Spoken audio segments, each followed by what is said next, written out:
evening to everyone who's joined our reflection series this evening. Welcome. My name is Bonnie and I work with TRACI, and we are glad that you've joined us to listen to this very important conversation today on the theme of building inclusive churches, engaging persons with disabilities as partners in the ministry. And we're so glad that we can host a conversation this evening around the theme. December 3rd is celebrated around the world as International Day for Persons with Disabilities. The United Nations has promoted its observance since 1992. The theme for this year is Amplifying the Leadership of Persons with Disabilities for an Inclusive and Sustainable Future. This theme recognizes the important role that persons with disabilities play in creating a more inclusive and sustainable world for all. The church is called to be a beacon of love, hope, and inclusivity. However, persons with disabilities often face barriers to full participation in church life. It is essential for churches to recognize and address these barriers, creating an inclusive environment where everyone can contribute and grow in their faith. The Bible teaches that all people are created in the image of God and are equally valued and loved by Him. Jesus' ministry was marked by inclusivity as He reached out to those on the margins, including people with disabilities. Despite the biblical mandate for inclusion, persons with disabilities face various barriers in churches, including physical barriers, meaning inaccessible buildings, lack of ramps, and inadequate seating, and attitudinal barriers, which include negative attitudes, stigma, lack of understanding, and acceptance. Then they also face communication barriers in terms of inadequate provision for people with hearing or visual impairments, and also programmatic barriers, meaning lack of inclusive programs, activities, and worship services, and participation in ministry. We are pleased to have two resource persons this evening in our midst to share their experiences and those who have faced their barriers in their own personal lives and faith journey, but have overcome the challenges with perseverance, determination, and their unwavering faith in the Lord. We will be having an open conversation with them to learn from their experience and find ways to make our churches more accessible and inclusive for persons with disabilities. So we have Dr. Alamelu and Dr. Annavaram here with us this evening. Thank you so much for your willingness and agreeing to be part of our conversation this evening. So before we get started, let me just briefly introduce Dr. Alamelu and Dr. Annavaram to you. Dr. B.R. Alamelu works as Assistant Professor in the Center for English Studies at Jawaharlal Nehru University, JNU, New Delhi. Besides her academic achievements, she delights in the Lord of His marvelous ways she has felt and experienced in her life. She has served on the DBF, that is the Delhi Bible Fellowship Board. She champions for the cause of accessibility in churches and serves as co-group member of Engage Disabilities. She is currently pursuing leadership core course from Delhi School of Theology.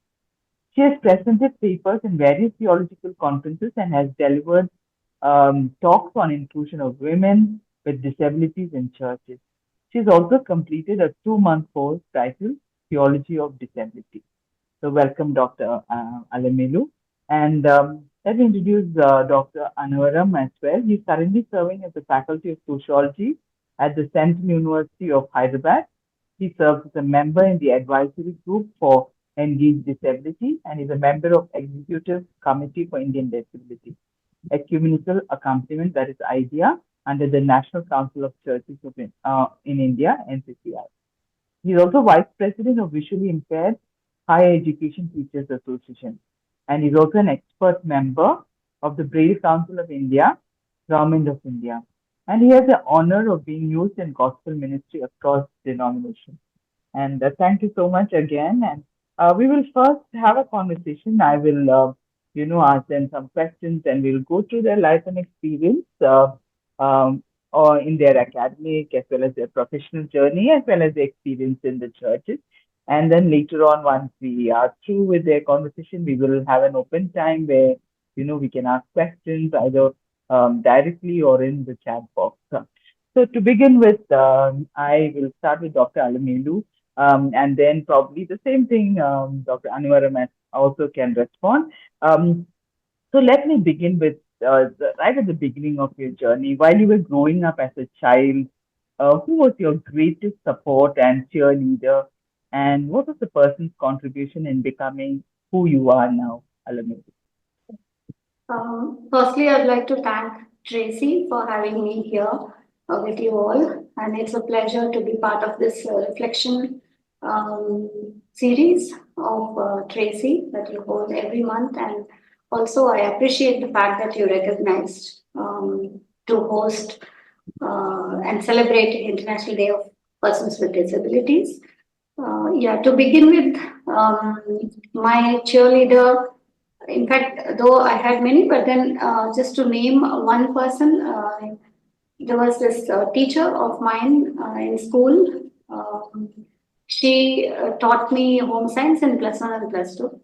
She always focused and paid attention to the weak and the vulnerable in the classroom. And she was not one of those teachers who would be show bias or prejudice inside the classroom. I always, being an introvert, I always got really drawn to her, especially to her personality because I can see colors and especially her cotton sarees. And apart from the patience that she exhibited in the classroom and the love and affection with which she used to teach us. And her teaching pedagogic techniques were also quite different.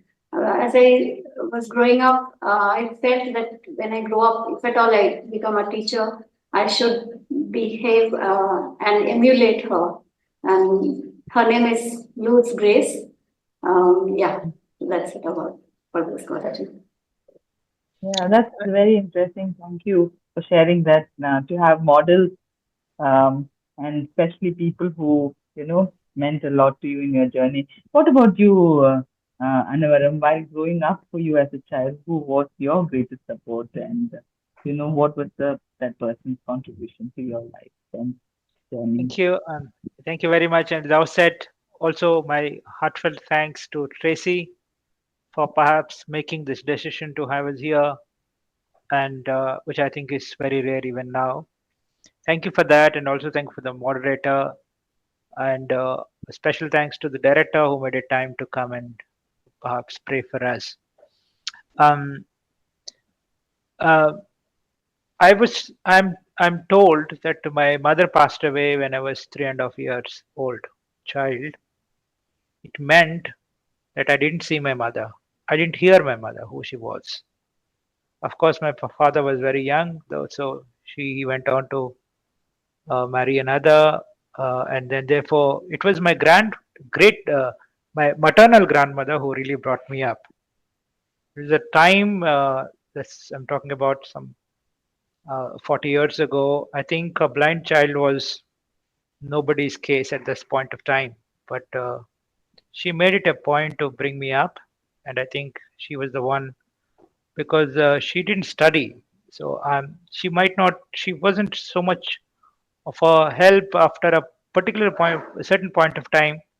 But at least till I joined the school, when till I 14 or 15 years old, she was the one. Of course, I have a small family. It was my mother's sister and her family. They were actually sort of a support for me. I think it was their decision to bring me up, to get me into the school. And there were, of course, a couple of pastors who took a lot of interest in me and who said, "Oh, you have to join in a school." I mean, I belong to a remote part of Andhra Pradesh. Blind schools at that point of time, again, were very, very rare. And I had to travel around 40, 50 kilometers, stay in a hostel as a child. And then I had to travel to Hyderabad when I was 14 years old, alone myself, because my grandmother was too old to come along with me. So it was my grandmother. In fact, it was a support that they gave more than the support. After a point, they said, "Okay, you do whatever you want, but be cautious and be careful." I think that was a freedom as well, bit of freedom I got, the support I got from the family. I think that I believe looking back, it is their strength which really makes me what I am today. Yeah. Thank you, Annavaram. sharing that, to know that there was somebody in the family who really valued you, and there were people who encouraged your education despite the fact that they themselves were not educated. Yeah, now moving on to Dr. Almelu, would you like to share some of your pleasant and encouraging memories from your school going experience? Of course, you just shared that you had this great teacher, but some more of your, good experiences, and then probably some unpleasant ones as well, if you don't mind. And then I direct the same questions to Annavaram again. Yeah, Dr. Yeah, thank you. I grew up in a missionary school, and Mm, luckily, as Christians, we don't believe in luck. It's by God's grace, and that's the right word to put it. I got an opportunity to go to school at the age of 4.5. One of my distant relative came visited our village, and he took me to the school. It's a missionary school run by ICM sisters in Chennai. It's called Little Flower Convent High Secondary School for the Blind. It's a special school, and one of that was the only English medium school that was there in Tamil Nadu. At least I knew of. So I grew up in that school from the age of 4.5. Occasionally during vacations, of course, I used to go home. As soon as I entered the school, initial few days, within a few months, I developed thirst for learning. So learning sake, I always wanted to go to school, and during my vacation when I went home, my parents, when they had to drop me in school on a particular date, when they didn't have money to take me to school, they would refuse. They say, it's okay, we'll take you after 10 days or 15 days. But I was adamant that I want to go to school, and drop me on this particular date. It is mandatory because the school is reopening tomorrow. I have to go. So I would cry, become very grit, would not give up. And finally, my parents, there were occasions that my mother and father borrowed money from neighbors, and then gave it to my brother, and my brother dropped me in school. Because it was 200 kilometers, around 300 kilometers maybe, away from Chittoor. I was born in Chittoor, in Andhra Pradesh. So that's the thirst, the learning experiences for the sake of learning, because I recognized at a very young age that I had a role to play in school compared to the village where I was growing up.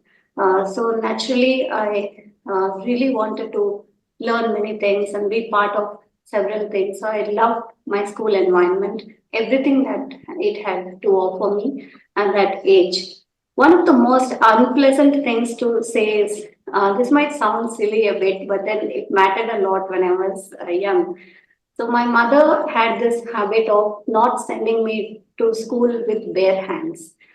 She always purchased half a dozen of glass bangles, and that was the tradition. Also, that girls in my village and in my families and communities, we have to wear bangles and wear flowers also. So that was a tradition. So she would buy glass bangles just the day before I had to go to school, and she would also stack those bangles in my hands. They used to be so tight so that they would not fall off my hands. Then after going to the school, just the very next day morning, after the school assembly, my PT teacher had this ominous act of breaking the bangles from our hands. She used the skipping stick rope. Sorry, it's a stick of the skipping rope to break the bangles. She would hold like this, and then she would just tap it, and it will all fall off. And that really broke my heart at that time, because I felt that was, of course, the whole.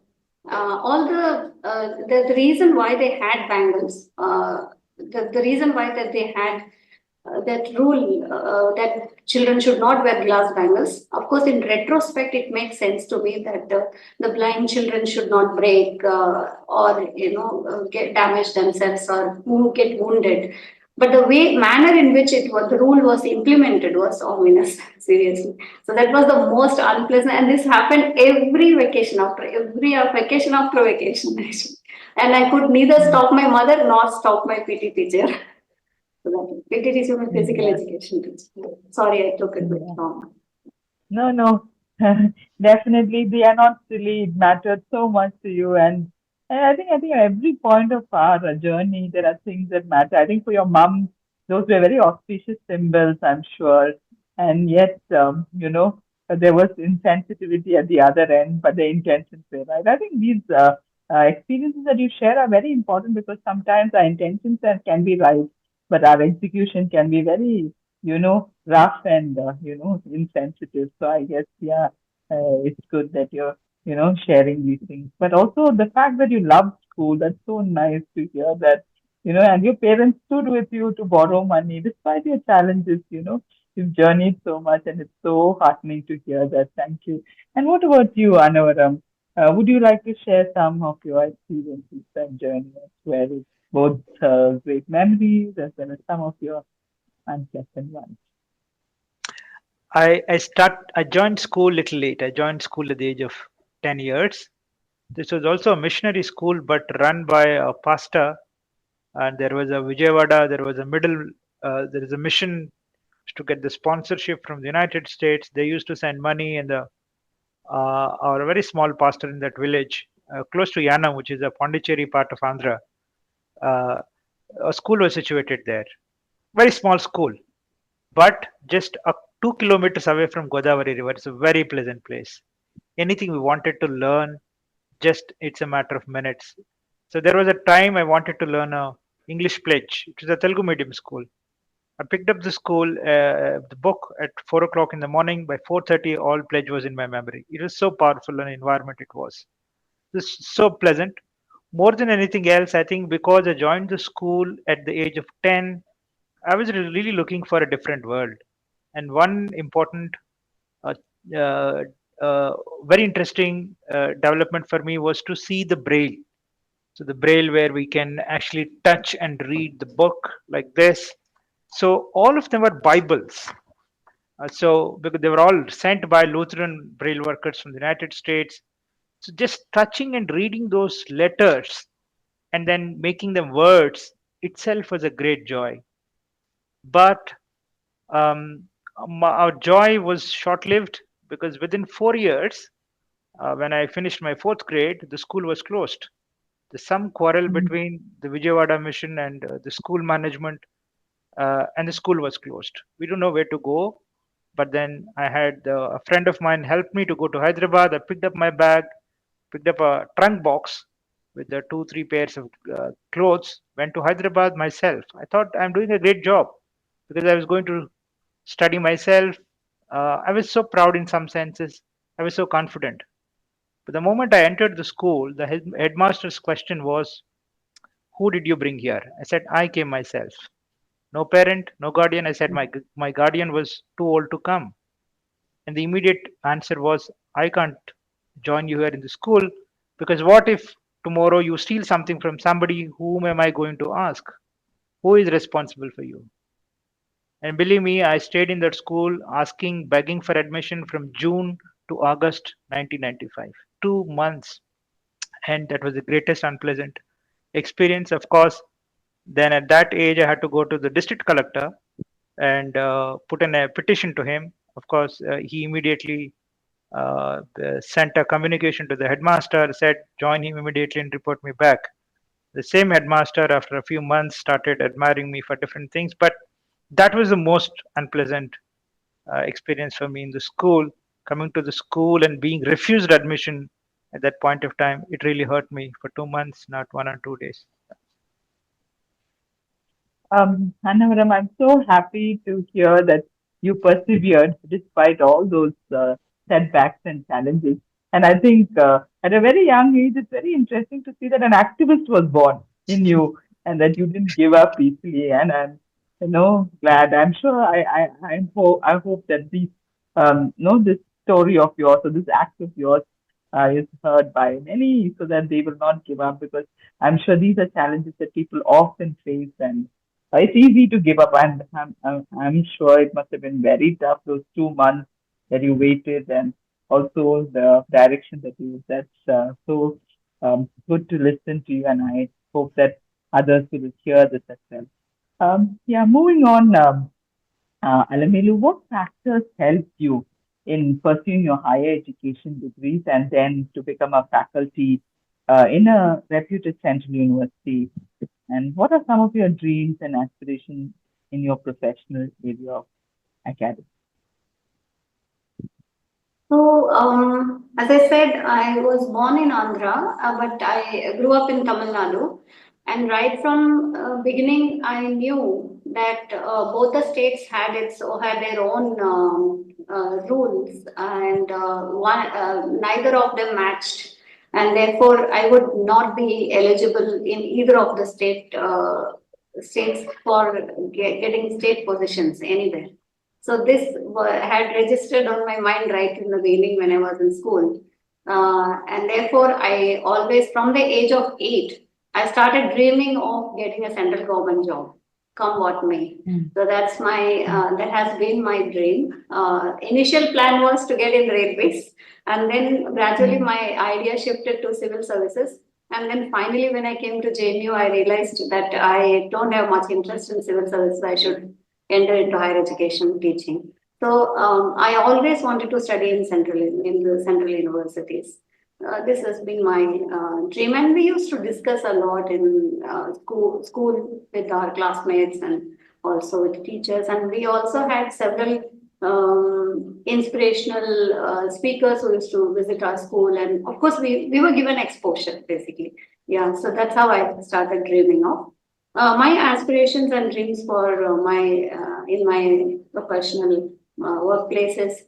Currently, my focus is to publish more and also build a Christ-centric humanitarian youngsters that cultivate that kind of youth with humanitarianism. That's mm. what I would like to work with. Yeah, that's my aspiration. Yeah, yeah.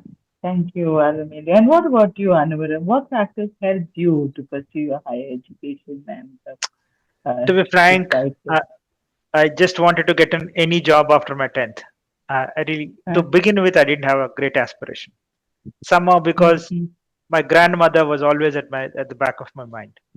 I wanted to uh, somehow get into some job and then take mm, care of her. There was a time when I literally went for an interview in Chennai railway station, slept on the platform for 2 days to face the interview. There are too many people, and we faced the interview. There are many such things happened, mm, but none of those attempts were successful. Then I think after 10th,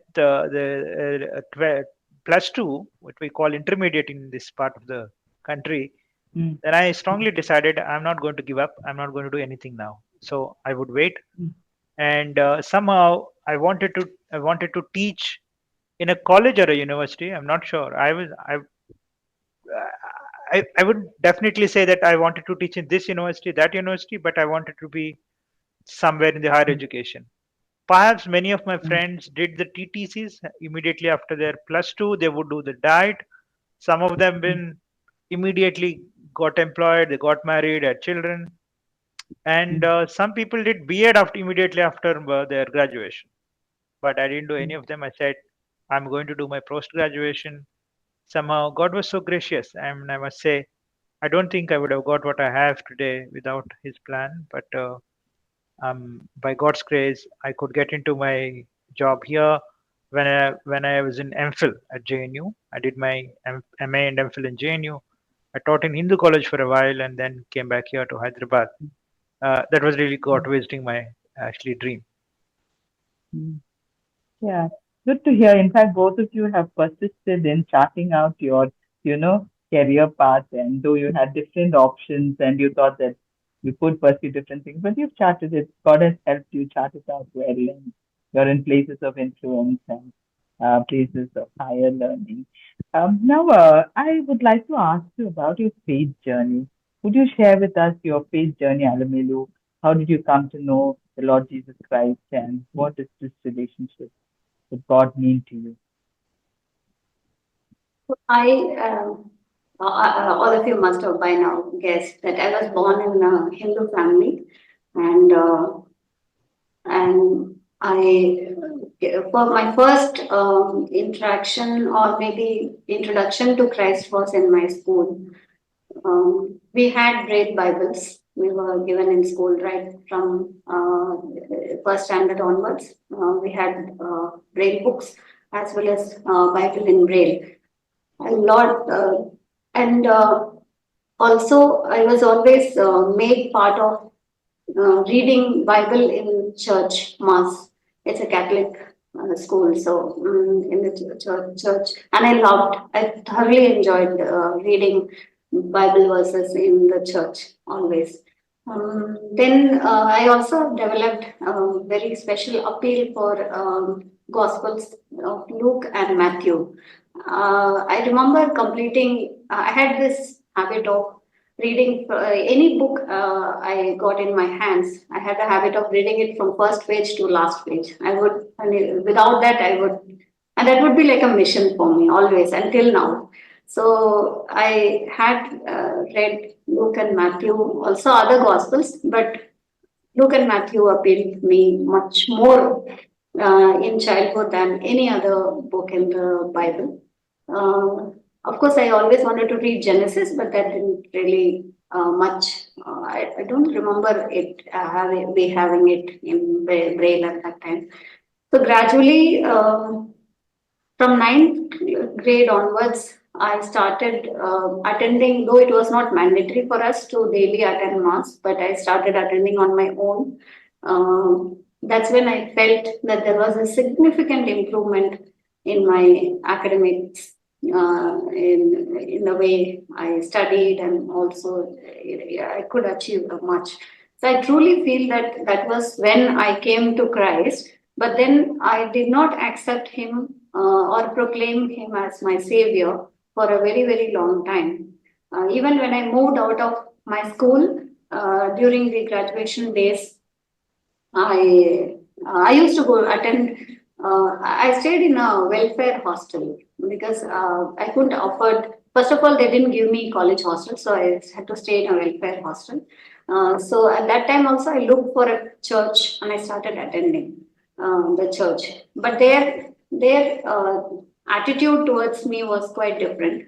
Then when I came to JNU, though I used to pray daily in the mornings and evenings, I had those habits that I developed that I was taught in school. I kept those habits intact. I used to pray regularly, but still I used to also go and participate in protests and also become a communist. Like it was so fashionable and trendy also to become, and I got very attracted. But then every day night I would come to Christ and say, in the night before going to bed, I would say, "Sorry, Lord, I blasphemed your name," and all that. But the next day I would go and do the same thing. So that's how I was. And then on also, though I was very regular to church in graduation, but in MA, I didn't have enough money to travel all the way to outside JNU to and attend church and all that. So I rarely went to church whenever I had money, and sometimes when I was feeling very low, I walked. I remember walking down to St. Dominic Church from JNU campus and attending mass there. So this was my routine, and then God gave me job in my MPhil itself, second year of my MPhil itself, in one of the colleges affiliated to Delhi University, which was the College for Women. It was definitely God's grace that at a young age I got placement there.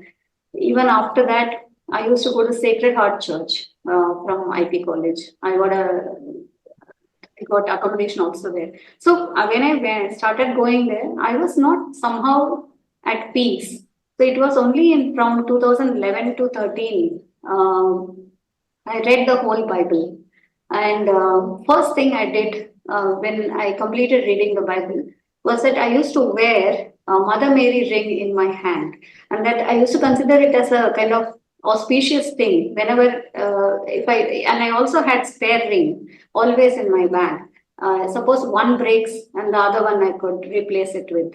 So that kind of belief and superstition I developed inside me like an idol. But after reading the whole Bible from Genesis to Revelation, the first thing I did was to remove and take away all the rings that I had and throw it in dustbin. So first thing I did that, and that was I felt that second time I came to Lord after ninth grade. Even then, I was quite adamant inside my heart that anyway I believe in you, Lord. Why should I proclaim and change my name and become a Christian and all that, right? So that kind of doubt, suspicion, all that was there in my mind, on my mind. These were going on. So once I had experienced tough years in my workplace, 2013 to 15, 2 years, I would call it as dark chapters of my life because whatever I did, it went wrong. Even though I intended good, but those things were going wrong.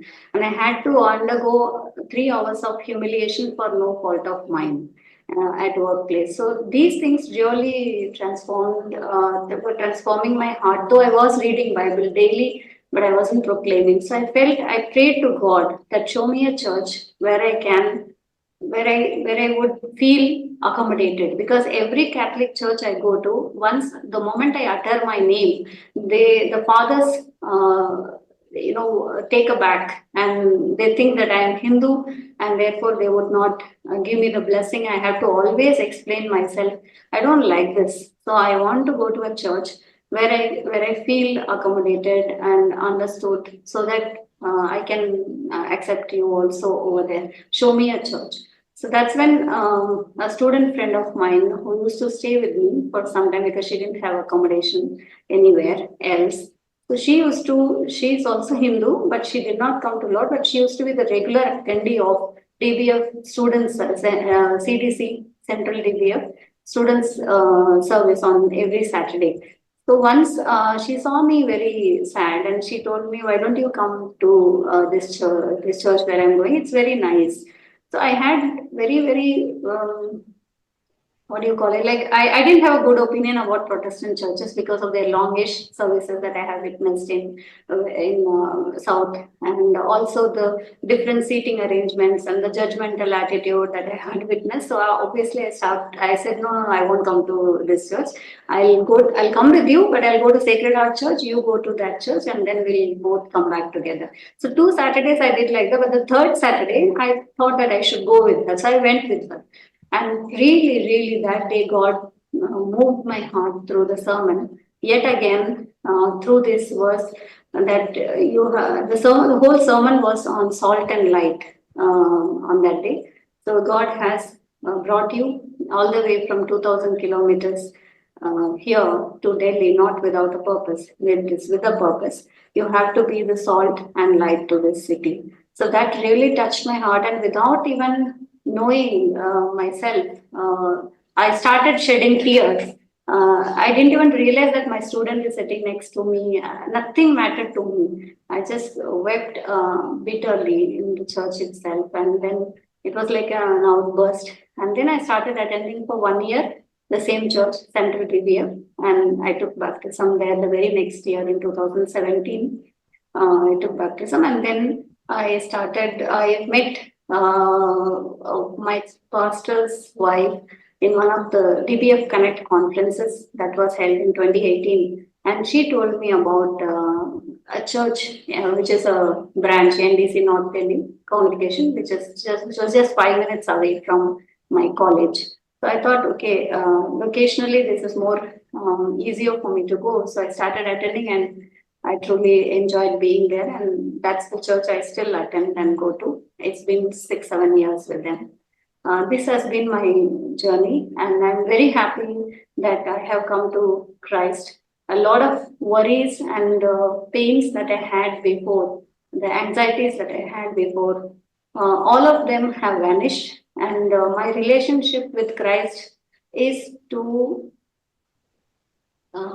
is always to trust Him in every situation. And God has been faithful and gracious with me in the journeys that I have uh, gone through. Thank you. We are so blessed, Alamelu, to listen to this spiritual journey of yours, progressive kind of journey, of course, not without its setbacks and also the challenges that, the different challenges that drew you back to Christ again. And I think when I listen to your story, I think we also owe you an apology that when you were in JNU, the fellowship we couldn't reach out to you. I think that's our own, you know, drawback. But yeah, but we're so grateful that God, in His own time and mercy, has brought you to His fold, and you enjoy this great relationship with God. Annavaram, would you like to share your own faith journey and how you came to know Christ and also your relationship with God? I was also born in a Hindu family, and perhaps before my school, I used to spend most part of the day in a temple. My maternal grandmother, I used to play music in the church, in the temple, and most of my time was in actually in the temple. Of course, there was a small church in our village at that point of time. Only women used to go, and probably I was the only boy in the church. I went there for a few months, but it was only for the sake of going. I don't think it was a transformation. So basically, I remained most part of the time in the temple, maybe on some Sundays on the church. But it was I had a very bitter enmity towards the God. To be frank, my if at all there was an opponent to me till my when till I was 10 years, my the biggest enemy would be the God. I would say, why shouldn't I have eyes? Why shouldn't I have my mother? And why all kinds of these things? And if there is a God, he cannot be so biased. I always thought, though of course I didn't study, I didn't know uh, Charles Darwin and others, but I thought this world is a chaotic world. Nobody controls it. It just travels the way it wants. And there's no control over it. That's my feeling in my own crude way. And when I started reading the Bible, perhaps during those days, the whole Bible was not available in Braille. We only had three books. I very distinctly remember in 1991, three books were sent by the Lutheran Braille workers. And I came to know later it was because there were no editors. When books were printed in Telugu, there was only one editor from Hyderabad. He was exported into the United States. He didn't really have enough time to read all the editing, so they could only supply these three books: Mark's, Mark, John, and Psalms, first 50 Psalms. So I picked up John, and I was reading John, and then I come across chapter 9. And chapter 9, the disciples ask that question: who sinned? Did he sin or did his parents sin? That's exactly what I was told, because I was taken to the astrologers, and I was told by different astrologers by different things. So somebody said, your father has killed a snake. Somebody said, your mother did not give food, some sadhu, and somebody, so on and so forth. I really believed all of them. I thought one of them could be right. So I was feeling, okay, who committed this sin? This is exactly the question I had, which the disciples were asking the Christ. He said, interestingly, neither he nor his parents, and that's where.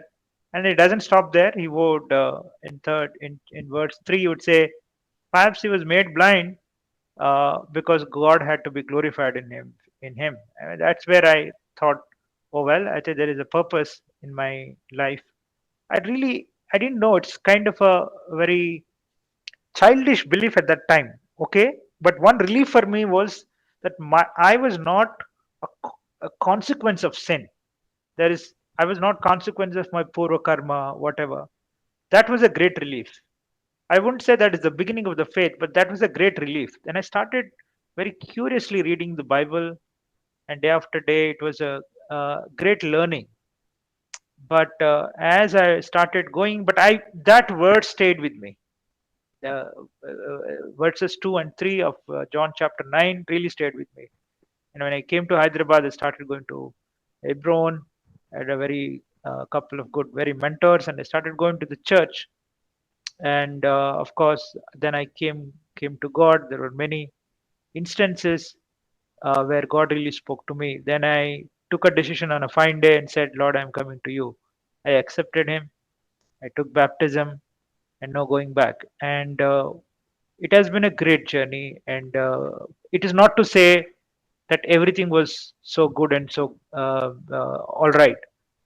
There were ups and downs. There are many times I leave God's hands and go on my way. God keeps running after me and say, "Look, you have to come back." When I don't listen to Him, He had to actually have a something to some lesson to teach me and bring me back.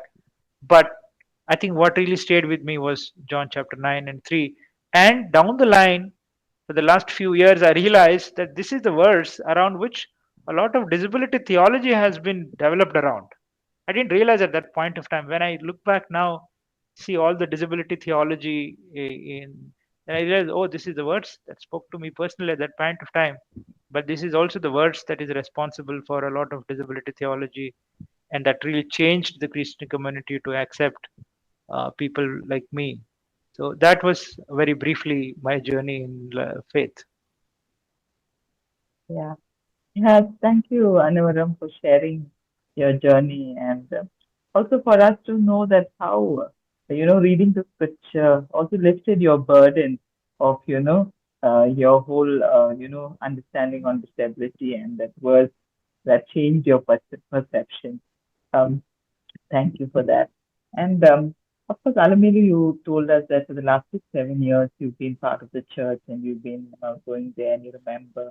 How has your experience been um, as being a member in that local church and for the last how many years you've been there? What are some of the things that persons with disability would like to share with other church members to know and to do? So, as I said, how I already narrated how I came to this church, Yeah. and Yeah. now this church, being a smaller church, truly has been extremely helpful and faith strengthening. The sermons I hear, and I would say there is a it's like it can be a prototype of community living. In the church, in honestly in 2019, first week of January onwards, I started attending. One of the things I used to think in those days, why does this pastor repeat certain verses all the time? I used to think on my mind, and I had this weird kind of like I would not say it to anyone, but I had this thought on my mind that why does pastor repeat certain verses? We were doing Joshua, book of Joshua at that time, and in the month of April, my husband and currently my co-panelist right now, we met in JNU, and he was one of those people who actually inspired me to, answered all my suspicious questions. Also, he felt sick and he had to be hospitalized, and at that time, I was in Delhi. So I literally didn't know who to call. And I'm not a person who actually would take help from people because I'm quite independent in my living. And I would not call anybody for anything, mostly, unless and until I'm unable to manage. So that day, I felt that I should talk to my pastor and ask him to pray. So immediately, as soon as I got a phone call from home, I hadn't even booked tickets, but I called my pastor and his wife, Pastor George and Dr. Rajni, which most of you know. They to my surprise, it was just what 3 4 months I have been into the church. They just came. They dropped into my house. They took me to the airport. They booked my flight ticket, and they prayed and took me to the airport and dropped me there. And that's something that I would be grateful to not only God but also to them all my life. That's a major thing I would say. And in those times of difficulty, whatever pastor had repeated, I didn't have my Braille Bible with me. I had one at home, but I think I didn't carry in my hands. but be courageous, be strong. These verses Pastor used to repeat every Sunday. Every Sunday, these verses from Book of Joshua, and those verses truly strengthened me. And I used to verbally speak those verses and pray louder in the hospital, sometimes in the washrooms of the hospital, and all that, in the lounge where we was placed, where as an escort. So I was truly strengthened with them, and community living. As it has been a great journey with them. My pastor never discriminated against people with disabilities, or in my church also.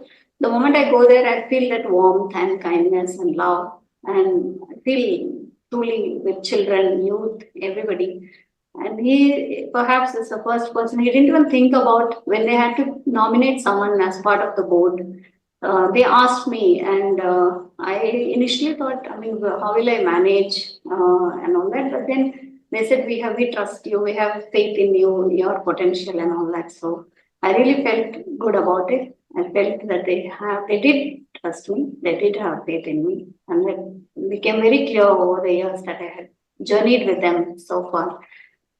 So for people with disabilities, I would say that whichever church we are part of, we need to also contribute and let the church know your needs. That is more important, because more often people do not know what our needs are. So this is the message that I have noticed, and also um, a reactionary attitude is not something that is more welcoming in the churches. We have to be patient and try and understand the other side, also the others views of the others, also point of views of others, and accordingly uh, enable them to work for persons with disabilities. I can confidently say that now we have moved into a new place recently, very recently. We've had just one service last Sunday. And our pastors, when they were looking for a new place, they were looking for a place which is more accessible for PWD. And that is something I felt that this is probably an impact we could make in the life of the church. I won't take it. I mean, glory be to God alone. It's not me at all. It's the God who did it. So I'm very happy about Yeah, we truly praise God for Pastor George Herman and Dr. Rajani and the church DBF North that has journeyed with you. Annavaram, I would like to ask you as well, what has your experience been as a member of the local church? And, and also, what are the things that you'd like other church members to know when you're part of the congregation? It's just a God's grace that I have had an opportunity to be part of very different churches. I started with a church that used to have only 5 people in the beginning. Then I saw the churches in towns where we were 50 people, 100 people. And I was also for a few years I was part of one of the largest churches in India, in Asia perhaps, the Calvary Temple in Hyderabad. Not because I wanted to experiment with all of them, but it is my work, my location, where I used to stay, and sometimes in college, sometimes in the university. Wherever I went, I always looked for a place. I went to those places, and perhaps that was an opportunity for me to see the places. What I realized, of course, you need a physical accessibility, but I think over the years, churches are becoming very sensible. They are building, because otherwise the churches, the steps, and all kinds of places, the beautifying thing. It's not only about the accessibility for PWD, but also people aging, people with different kinds of problems. So I think church has to take physical accessibility a bit seriously, which they are doing to the extent possible. And the other thing is, I think, as my wife is also pointing out, more than physical accessibility, I would say it is the personal relationships. When you are look, uh, of course, there are always questions, there are always reasoning, which I don't think is anything, because they also see us sometimes first time. They have the questions. I think there's not a big problem at all. But uh, mixing with them, making them part of the church community taking very small steps, I think is what is really needed. But there is also, as we are part of the engaged disability movement, we are also realizing, uh, look at children with autism, children with um, uh, uh, sort of um, special needs, mental illness and all. What we hear is very, very peculiar. There are parents who really want to spend uh, Sunday in the church, but who would take care of their children? Because these are the children who need 24 hours attention. So when we started interacting with parents of children with special needs, this is the concern that came up. Do our churches today have some volunteers who would come to the parents and say, okay, you spend your 3 4 hours 5 hours in the church, we are going to take care of your children for these 5 hours. I think these are very different needs, as we are also growing up as a society with very complicated kind of things. We also, the church has to address these needs. Some of these lessons we ourselves are learning, being part of engaged disability movement. And perhaps I probably, from an experience, I would say people like us with blindness, locomotor disability, to a certain extent, we can make always adaptations. But there are more serious disabilities, children with intellectual disabilities, mental illness, people with hemophilia and thalassemia. How does church respond? I don't think I have an answer for it, but the church is the first, of course, but the church in India has to be very, very responsive to those needs. Identify people at the people's needs at their own individual level and start responding to them. I think that's what Christ did. We're not asking church to do anything extra, and that's what church Christ did. He stopped when a beggar was shouting. Everybody wanted to push him back, but he stopped and said, bring him here. And I don't think anybody told Christ to go to a paralyzed man lying there for 38 years. He went, he made a point. The fact is, he didn't bother about Sabbath. Time and again, what we see in the Gospels, Christ didn't bother about the Sabbath. Anybody who knows about the Jewish culture know how important and how ceremonially important the Sabbath is. But Christ, being a Jew, didn't bother about it because he thought addressing somebody's needs is more important than observing a ritual. I think there is a big, big message for the churches. And thankfully, I also know the churches are taking that very seriously. But it's something that the only church can make that difference. Yeah, thank you, Annavaram. Your sharing is very, very insightful, and you've raised some very valid points. I really wish that, our church leaders and many of us who are part of the churches would take note and be conscious and aware of, the things that we need to um, do so that we can, be more inclusive and serve those who are in need, especially the way you talked about parents and, those with special needs. Yeah, I think I will just ask you again one more time. I mean, we'll break the order. In terms of your experience of working in the university with students and other faculty members, and when you compare that experience with that of being part of the church community and serving there, what attitudinal or behavioral issues come to your mind? I think that's a good question. Myself keep reflecting on that, particularly for the in the recent past, because whether it is for good or bad, when we are in a secular space, we are rule minded, we're rule bound. Sometimes very young students come to us with very, very personal needs, but I have my boundaries. And beyond a point, I know my advice is very empty advice. But when I speak as a church member to a believer or a very young believer or their children, I have a book in my, this is my source. I don't have the rules. I only have my responsibility. I think that's a great response from my side. So there is always that openness in the church, but you can't have it in secular spaces. If you have it, I think you are inviting a trouble. So we have to be a very, very little, very careful. And but from my side. But when it comes to the responses to me from the secular places, to be frank with you, um, secular spaces sometimes are as good as church spaces. In many cases, there are very kind people who may not be really church going. I think that's a credit we should give. But what makes me very different when I'm in the church space is I would claim my spiritual brotherhood or a childhood in the church, and I take the liberty to say I need this, I want this.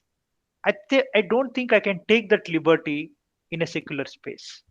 I don't think it is simply a psychological thing, because in the faith space, I know, because we are all, our model is the same model.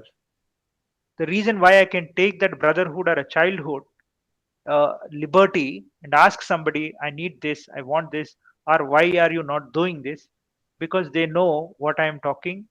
They know the standards, my standards and their standards are the same standards.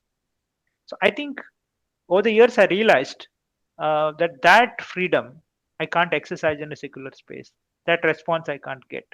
But sometimes church, 30% cases I may not get the response I want, but in 70% of the cases my needs are understood.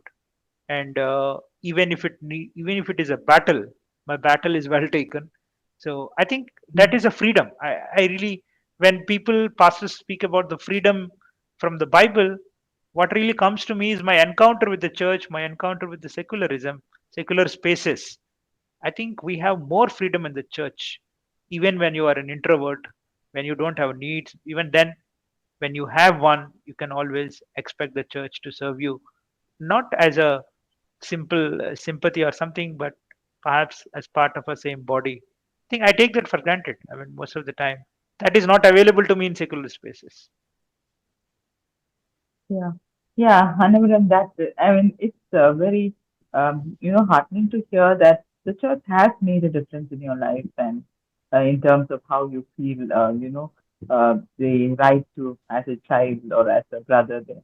And you articulated very well the fact that how you have responded to others and how others have responded to you as well. And I mean, of course, it's good to hear that front. And Alamelu, let me ask you as well. What is your experience, in terms of working in the university with students and other faculty, and in comparison to how you work in the church and serve there? What attitudinal and behavior issues have you experienced? So I have been in two higher educational institutions, worked in a college for 16 years, and then just in the last 1 year, by tomorrow I'll be completing 1 year at JNU as faculty. So I've seen drastic changes in both the institutions, and yeah, I'm just trying to put it precisely. So I'm still thinking how to put it. So yeah, I have been also wondering for a very long time. Before I came to Christ, I used to get very angry when people behave unrighteously in workplace, and also hurt others, because I always felt that whenever I felt it as wrong, I thought that I should speak it out, and I spoke, but that did not help my speaking. So, and there was also a time in my life, that I always thought, okay, I'm learning all these things, and sometimes I started being quiet also, witnessing everything around me, whatever might happen. I tried to remain quiet. Um, After coming to Christ, I made a very strong decision that gone were the days that I was learning. Now I'm in a position to lead. So wherever I am, I will try to influence with Christ's principles. At least try to emulate a little bit whatever I can. So suppose there's an incident in the university, or Like, for instance, when I came here, really wanted to teach Jewish American literature as part of the syllabus.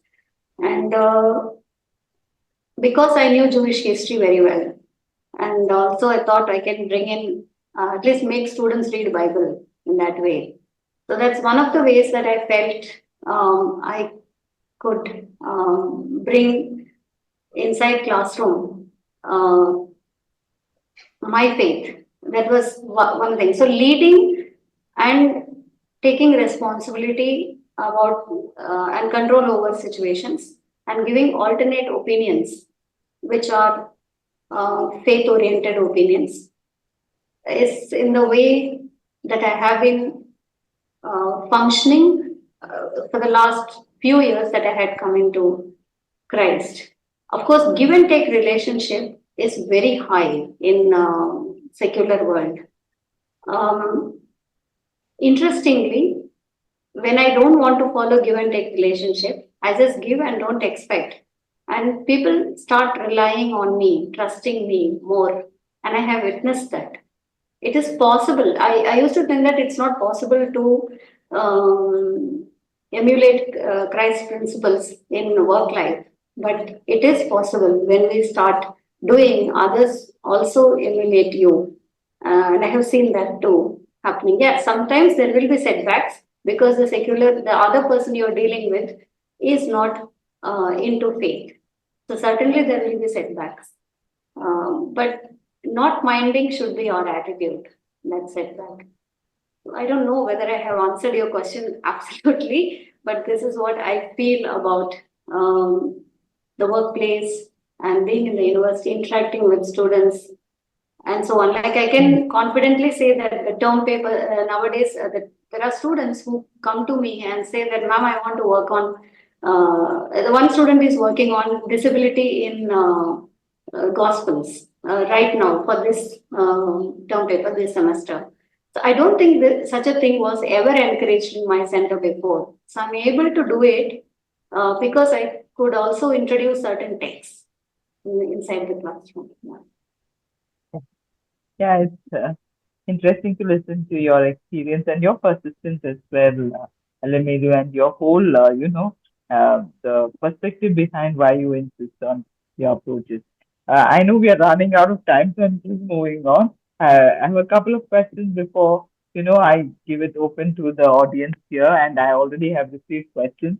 So, Annavaram, quickly, I'm going to ask, what in your opinion is the biggest barrier that persons with disabilities face in being an integral part of the life and ministry of the church? I know your experiences relatively has been good, but I'm sure you're also in touch with a lot of others, and you would have heard the experiences from them. So, how would you share with us some of those, uh, I, th- learnings that? I think firstly their own inhibitions. Sometimes when you go to the church, Hmm. is going somebody going to welcome me or not? I think the church has to take the first step because these are the people who don't have much of an interaction with the society. This is first. Secondly, I think um, uh, the parents and families themselves may not take the effort. The effort has to come from again the church. I know I'm putting a lot of a burden on the church, but I think that's how it is done. And some people have very physical needs. I think one has to identify those physical needs and make sure how we can. For example, do we have there are so many attention deficiency children in the Sunday schools. Are we really? Do we have an approach to deal with them? The Western churches are starting it now, but in India, I think the some churches there is an awareness. We have very recently ED conducted a workshop in Bangalore. I think some of these things the church can be very sensitive, but my emphasis is that when it comes to accommodating people with special needs who may not necessarily be disabled all the time, I think the church should take the first step, and that's really going to bear the fruit. Would you, would you like to add something to that question, Alamelu, of what is the biggest Yeah, barrier that? biggest barrier I feel, I mean, here I must say that yes, I agree with reaching out, certainly, but also evangelical churches must develop certain principles of building resources and capabilities like that of Catholic churches. It's not enough to simply pray on Sundays and feel happy about disabled being part of the Sunday church alone. I do feel that missionary angle must be extended in the evangelical churches, which I feel is a big lacune in Indian evangelical church. Yeah. Yeah. Uh, Any, Annavaram, would you like to add any more? I know you've already, you know, um, given us a lot of things. I mean, like, you don't have to feel sorry that you're demanding more of the church. It is the church's duty and the call and the mandate to be able to be inclusive communities. So I know you've given a lot of insights into how the church should move forward. But for our final question to both of you, more if you have some more steps that you would suggest that the church can take to become more inclusive for persons with disabilities and celebrate their contribution and their gifts of all people. If you have more to add to, what you've already said, both Annavaram and I'll say the question. Just one very brief mention of what we're doing at this stage. I think we moved a bit further away from the church. Perhaps on 3rd December, we are gathering around 40, 50 pastors from Hyderabad, thanks to Telangana Council of Churches. And we are trying to perhaps sit with them and bring out some parts of the Bible, which we're calling disability theology, where um, perhaps we have to revisit our own interpretation. I don't say we will have to revisit the Bible. I think that is not in our capacity. This is God given. There is no second question on it. But we have to revisit some biblical interpretations and interpolations over the years. For example, in some of the Old Testament, it said, "Don't bring a defective animal and sacrifice it." And many people understood it to mean that anything disability is um, sort of unceremonious. We are actually going back and bringing out those contexts. What is so important for us? Do you think the Deuteronomous XYZ number of verses are important, or what God said to Moses in Exodus 11 and 12 is important for you? I think now this is a disability is part of why should church after finally I think this is a difficult question we have to answer. Why should church strive to bring people with disability into the church? The simple answer is Genesis chapter 20, Genesis chapter 1, 26, 27 verses. We're all in the image of God. And of course, Exodus 4, 11 and 12. God made man, some as blind, some as mute, some as deaf. And if that is God saying, I think there is no second comment on that. So we are now sensitizing, there is a need for the Indian church to sensitize the pastors. And perhaps we are suggesting that this should go into the theology itself. When you train the pastors in their BTH, MTH, please include a curriculum on disability and why they should be part of this body called church. Yeah. Very valid and essential point, Annavaram. And I hope that your, engagement of the pastors in Telangana will truly bear much fruit. Alamelu, would you have something to add to this question? Yeah. So I've noticed in Chennai in the recent years that there are some churches that have deployed persons with disabilities. Especially, I know of few people with visual disabilities who are also doing missionary work. They are evangelizing and they're also paid and supported their families and so on. I would like to reiterate that this is a very welcoming move, but at the same time, it would be even more better to train, identify potentials and capabilities and train them in what they can excel and accordingly help them to lead a Christ-centric life and also shower them with that love and affection which they lack. Many PWD so you have heard our families and also how difficult it is. But then otherwise also there are so many people who lack this true love and affection. So that is what I would say, that God showed his Jesus was more loving to everybody. And the same love without any expectation must be extended. And if that is done, I'm sure India could change quite a bit and witness more Christians here in this country. It's only love that can transform many things. True. Yeah, well said, Alamelu. I wish really that churches would be places of love and inclusion. I really wish that we had more people attending our session this evening. It has been truly a wonderful session. You've been very insightful, both of you, bringing your perspectives and sharing your life experiences with us. So I will move on to some of the open up the space for people to ask questions. But before I allow the audience to ask questions, somebody has already sent me a question. He wanted me to ask. This is a question from Amos Durum. He says, "Thank you, Dr. Annavaram, for sharing your testimony and life experiences with us. If you don't mind my curiosity, I'd like to ask, while we often see individuals with visual or physical impairments begging on the streets and in the temple, has anyone without any such impairment ever approached you to beg?" Without impairment, is it? Yeah. Pastor, could you please read the last part? Um, Has has any? uh, has anyone without any such impairment ever approached you to beg? Thankfully, I don't know. Maybe because from directly from my village, I jumped into a school. But really nobody. Begging has never been. When I was a child, I spent 2 months in a hospital when two doctors, medical couple, they came forward and said, "Could you? We want to adopt your grandson." There was an offer. They said, "We'll pay you a few thousand rupees, but you give us and forget about him. We want to bring him up. We'll give him a good education. We know where to send, and you can't really take him up and stuff." That's one part. That's the only thing I know about somebody trying to sort of intrude. But otherwise, no, not really. Nobody came, and this offer never came to me.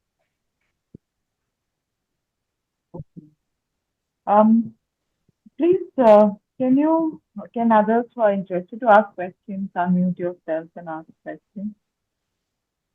We have a few more minutes before we can close. I would like to comment, or this is Jackie. Yeah, Sorry. please. Yeah, I Yeah, hope you can hear please me. do. Go ahead. I'm surprised really to hear you, Annavaram, say that there is a lot of work to make churches inclusive, because that's not what I'm seeing. I think I'm not going to ask you to say why you think and why I don't think. But what I do hear about is, for example, a church which has money, which has a person who's been quite senior in the church, in terms of responsibility, a person with disability, and the toilets were renovated and had to be renewed, and they didn't think to build one that was suitable for a wheelchair. So, I mean, and that was a wealthy church that could do that. It was a physical church rather than a place that was being hired for church. So I feel that the physical business of making a church accessible is still being very poorly dealt. Perhaps your experiences in the villages is better, Annavaram, and I'd be very encouraged if that was the case. But I feel that there's still such a long way to go. We know, but we all three of us, you, me, you, Alamelu, and myself, we know somebody who is in a wheelchair, who once said at a meeting that we were attending together, there is no church that my wheelchair will fit into. He has electronic wheelchair. And this is the capital city. I mean, how can that be? So hopefully what you're experiencing is, or describing, is in the rural areas, and then that's wonderful encouragement. Would that be right, Annavaram? Thank you, madam. I think if I said lot of accessibility, I think I should change my statement. I was saying of late, there seems to be some sensitization. People are coming forward to make their places accessible. when we go and talk to them, or they say, okay, we don't know about it, but we were really ready to do it. We have seen a couple of churches very readily responding in Hyderabad, at least. Okay, we are ready to build a ramp and so on and so forth. But when it comes to villages, you're right, because villages, you have very small structures. We really don't face these huge problems of stepping out and stepping in. Moreover, I think what makes the village church more accessible is the human factor. And suppose there is somebody who can't really walk at all, completely crippled, people won't mind even taking him or her on laps, take them to the church and sit them. Once it is done, they will lift that person up and take it down and make him sit on a wheelchair. I think they do it without making any hangama. I think that so nobody in a village, you don't feel that you are really being excluded. Probably because everybody knows you. Probably because they are very taken for. It's a very liberally. But yes, I completely agree with you. There is a lot that can be done as when it comes to accessibility. Even like metropolitan cities like Delhi and Hyderabad. But what I am seeing of late is some awareness, and nobody says, why should I do it for one or two people? Whenever we go and ask, please make your church accessible, the response is, sorry that we couldn't do it, but we're ready to do it. In our own means, we'll do it. That's what encourages me most.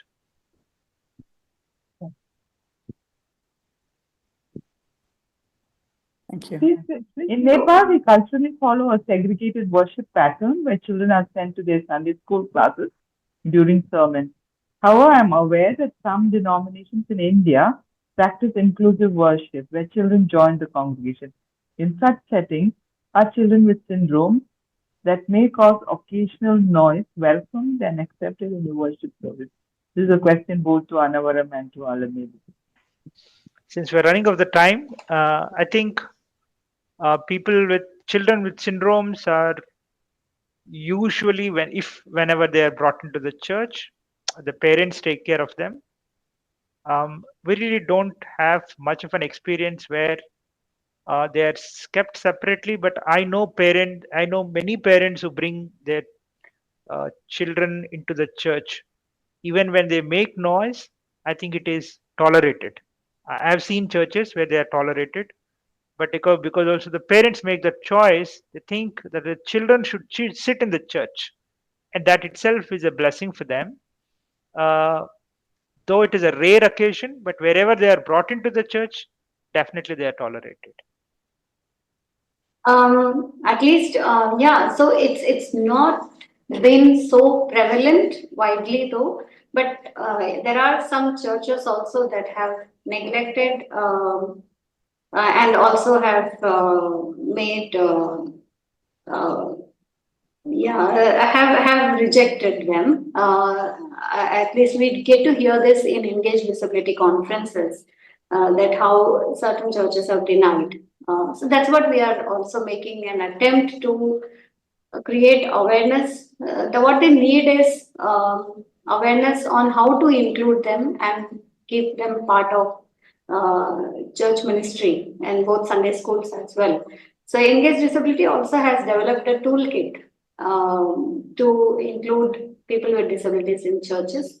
If interested, we can share that toolkit with you in Nepal. Maybe you can use some of the measures there listed there, to implement them in churches. Happy to hear that question from you. Bonnie, can I just add something to that? Some quite the parents are made very, very anxious by having a noisy, disruptive child. And that's an experience to me. But one innovative way that I've seen a church deal with that is to make sure that a house group happens in the home of a child, of a family that has a child with one of these syndromes. so that on the edge of this meeting, the child has his own space. He can or she can maybe escape to the bedroom if it becomes too much or if it becomes too noisy, but they can still be exposed to church and the church gets exposed to them. And I think it's a very imaginative pastor that encourages a house group in the house of a family where there is a child who has one of these syndromes, which is a bit disruptive.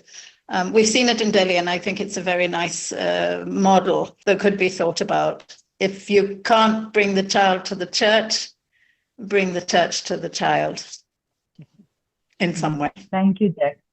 Thank you. That's a very important, you know, suggestion. And yeah, it's good to hear that churches are doing that. Thank you. Yeah. We have to close now, but I think we can once we wind up the formal session, we can stay on for a few minutes for people to still talk. But thank you so much, Dr. Alamelu and Dr. Annavaram, for your time and for your willingness, most of all, and to come and share, to take this time. And we're so glad that TRACI could host this, and we hope to have more conversations like this so that we can, create more awareness and truly make the church what it's supposed to be, being inclusive and, embracing everybody and being that place where we model to the world outside how we live together as God should. Thank you so much.